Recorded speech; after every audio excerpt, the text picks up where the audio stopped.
Hello everyone, welcome to Sanjeev physics को। तो आज हम लोग देखने वाले हैं Q value.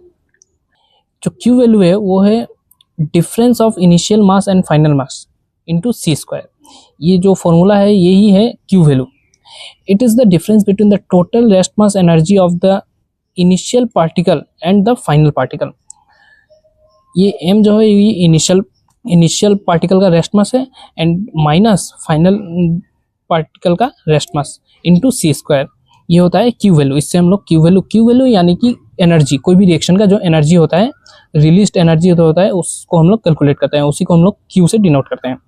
The Q value tells us how much energy is released और एब्जॉर्ब ड्यूरिंग द रिएक्शन। तो आइए इसको हम लोग मैथमेटिकली डिराइव करते हैं। तो ये बहुत छोटा सिंपल सा डिराइवेशन है।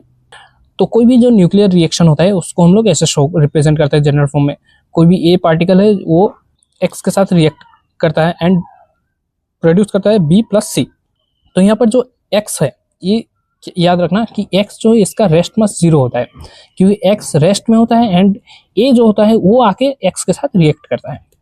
तो according to law of conservation of energy, the total mass of the reactant equal to the total mass of the product. Reactant का टोटल एनर्जी होगा वो इक्वल टू होगा प्रोडक्ट के टोटल एनर्जी के बराबर, according to conservation of law. तो यहाँ पर जो टोटल एनर्जी होता है वो होता है kinetic energy plus rest mass energy.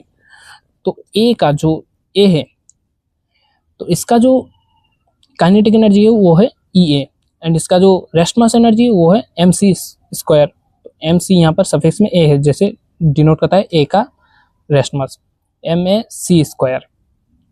Similarly X का होगा एनर्जी जो होगा वो होगा E square, kinetic energy E square E X square, जो कि यहाँ पर 0 है क्योंकि इसका कोई काइनेटिक एनर्जी नहीं है, इसका सिर्फ रेस्ट मास है, ये मूव नहीं कर रहा है, मूव सिर्फ ए कर रहा है एंड ये प्रोडक्ट्स कर रहा है। ये रेस्ट में ये आके ए आके एक्स को हिट करता है एंड प्रोड्यूस करता है ये।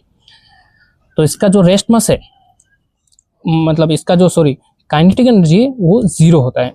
पहले भी मैंने रेस्ट मास बोला था बट इसका जो रेस्ट मास होता है वो एम एक्स सी स्क्वायर होता है बट इसका काइनेटिक एनर्जी जो है वो 0 होता है। तो ये इंपॉर्टेंट है।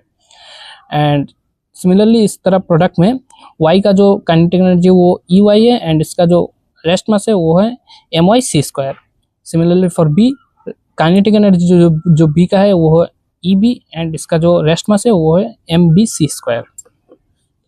तो यहाँ से ई एक्स का वैल्यू जो है वो 0 आ गया एंड यहाँ पर एम एस सी स्क्वायर रह गया एंड प्लस में M X C square and इधर से ये जो टर्म्स है ये हम लोगों ने इधर आन लिया, तो ये इधर आके माइनस हो गया, M Y C square plus में M B C square and इधर माइनस एंड इधर रह गया E Y plus E B minus में ये जो इधर का ई ए है वो इधर चला गया, तो वो हो गया माइनस ई ए। तो ये जो इसका जो वैल्यू है, जो रेस्ट मास है, रेस्ट मास का हमने जो देखा था डेफिनेशन इनिशियल माइनस फाइनल, उसको हम लोग क्यू वैल्यू बोलते हैं। तो इसका जो वैल्यू है वो है क्यू एंड क्यू वैल्यू का जो यहाँ पर वैल्यू है वो है y प्लस बी माइनस ए। तो इसको हम लोगों ने क्यू से डिनोट किया है, मतलब ये इक्वल टू क्यू। तो क्यू का जो वैल्यू है वो है initial rest mass minus final rest mass. तो इससे हम लोगों को मिल जाता है Q value equal to M initial minus M final, मतलब rest mass initial minus rest mass final. तो यही था, ये सिंपल बस मैथमेटिकली शो करने के लिए था, ये उतना भी इम्पोर्टेंट नहीं है। ये बस इसका जो फॉर्मूला है ये काम में आता है अल्फा बीटा एंड गामा का क्यू वैल्यू फाइंड करने में। तो नेक्स्ट वीडियो में हम लोग देखेंगे अल्फा बीटा एंड गामा का क्यू वैल्यू।